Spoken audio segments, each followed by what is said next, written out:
Today I'll teach you how you guys can look at your deleted message on Instagram. So it's pretty simple. After opening Instagram, click on your profile picture at the bottom right of your screen. And once you're in your profile, click on the three line at the top right. From over here, you want to click on this option called Your Activity. It's going to be the fourth option. Click on it. Once you click on Your Activity, you want to scroll all the way down at the bottom. And you will see this option called download your information. So whatever thing you have done on Instagram, every single detail is going to be saved on Instagram. So what you need to do is ask Instagram permission to download the data from them. So by clicking on it, you're basically doing that. So click on download your information, and then you want to click on where it says request a download. Once you click on request a download, it's going to show you this. So you want to click on complete copy. Once you click on complete copy, every single data will be requested to download. So over here, it's going to show you your email. Whichever email you have linked, it's going to show you that. And it's important, make sure you see the email, because the download link is going to be sent to that email.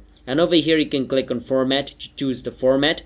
But I will suggest you to use HTML, that's easy. And media quality, you can choose medium high, doesn't matter. But the higher you go, the longer it's going to take you to download. And over here, the date range, you can leave it at whatever it is. Click on submit request. Once you do that, download request will be sent.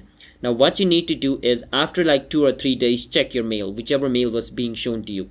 A download link will be sent to that mail. And if you don't want to download your data from that mail, what you can do is after some day, what you can do is just come back to your activity, and from inside your activity, click on download your information. And once you're inside download your information download will be ready over here. So right now it says pending download, but after my download files are ready, it's going to show download over here. Instead of cancel, I can click on it and download it. But that's how you guys can download a deleted message. And once you download the information, you can go inside the information and search for the message which you deleted. Alright, so that's how you guys can look at deleted message. Hit the subscribe to our channel How to Guide. I'll see you guys next time.